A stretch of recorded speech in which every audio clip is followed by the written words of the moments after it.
యూట్యూబ్లో చూస్తున్న ప్రేక్షకులందరూ నమస్కారం అండి. నా పేరు రమేష్ బాబు. మాది చెంచు గిరిజన వనమూలికా వైద్యం. వంశపార్యంగా ప్రకృతిలో దొరికే మూలికలతో చేసేటటువంటి వైద్యం. ఈ వీడియోలో కిడ్నీల సమస్యకు, అంటే కిడ్నీలు వాపు వచ్చినా, కిడ్నీలో క్రియాటిన్ పెరిగిపోయినా, కిడ్నీలో స్టోన్స్ ఉన్నా, ఎలాంటి కిడ్నీ సమస్యలకైనా కానీ మన ప్రకృతిలో దొరికేటటువంటి మూలికలలో ఒక 2 రకాల మూలికలతో మనం చేసుకునే ఆ యొక్క వైద్యము. అయితే ఈ కిడ్నీ సమస్యలు కొంతమందిలో ఏమంటే వాళ్ళకు కిడ్నీ స్టోన్స్ వచ్చినా వాళ్ళకి పెద్దగా ఏం తెలియదు, నొప్పి ఉండదు, ఏ బాధ ఉండదు. కొంతమందికి స్టోను చిన్నగా ఉన్నా కానీ బాధ అనేది ఎక్కువగా ఉంటుంది వాళ్ళకు. కాబట్టి అట్లా స్టోన్స్ ఉన్న వాళ్ళకైనా, అదేవిధంగా కిడ్నీ ఫంక్షన్ అనేది తగ్గిపోతుంది, పని చేయడం తగ్గిపోతే కిడ్నీలో ఒకవేళ సైజు తగ్గిపోయి కిడ్నీలో మళ్ళీ సైజు పెరగాలన్నా, ఇలా అన్ని రకాల కిడ్నీల సమస్యకు మన ప్రకృతిలో లభించే మూలికలలో నల్లిప్పి, అదేవిధంగా చిన్న కొండపిండి, ఈ 2 మూలికలను మనము సేకరించుకొని వాటితో వైద్యం ఏ విధంగా తయారు చేసుకోవాలనేది ఈ వీడియోలో క్లియర్గా తెలుసుకుందాం. అయితే ముందుగా మనము తెలుసుకోబోయేటటువంటి యొక్క మొక్క ఏమిటంటే చిన్న కొండపిండి.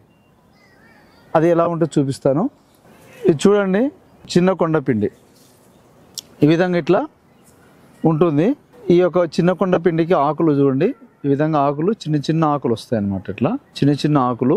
పెద్ద కొండపిండికి ఏమంటే ఆకులు కోలగా, అంటే పొడుగుగా ఉంటాయి ఆకులు. అవి ఆ విధంగా, ఇవి బిల్లగా ఉంటాయి అన్నమాట. ఇట్లా చిన్న వస్తాయి. దీని పూలు కూడా వచ్చేసి ఈ విధంగా ఇట్లా పూలు వస్తాయి అన్నమాట. చిన్న పూలు ఉంటాయి.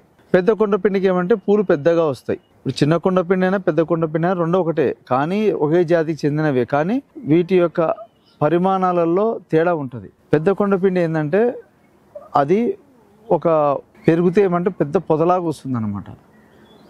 చిన్న కొండపిండి ఏంటంటే ఒక చిన్న మొక్కలాగా మనకు నేలనే పారి ఉంటుంది అనమాట. కాబట్టి ఇది మనకు ఎక్కువగా నల్లరేగడి నేలల్లో ఎక్కువగా లభిస్తుంది. దీన్ని మనం ఏం చేయాలంటే దీన్ని మొత్తం సమూలం, దీని యొక్క ఆకులు, దీని పూలు, దీని వేర్లు, దీని కాండం మొత్తం సమూలం తెచ్చుకొని చిన్న ముక్కలు కట్ చేసుకొని నీడలోనే ఆరబెట్టుకోవాలి. అదేవిధంగా నల్లిప్పి, ఈ విధంగా నల్లిప్పి ఇట్లా ఉంటుంది నల్లిప్పి. దీని యొక్క ఆకులు కూడా తెచ్చుకొని నీడలోనే ఆరబెట్టుకోవాలి.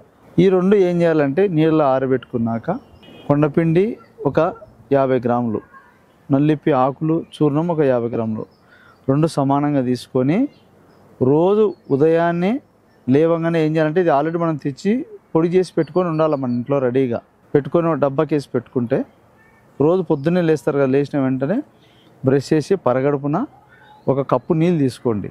నీళ్ళు తీసుకొని ఒక స్పూన్ ఈ పొడి అందులో వేసేసి బాగా చిన్న మంట మీద బాగా మరగాల. మరిగి ఒక 5 నిమిషాలు 10 నిమిషాలు మరిగితే చాలు.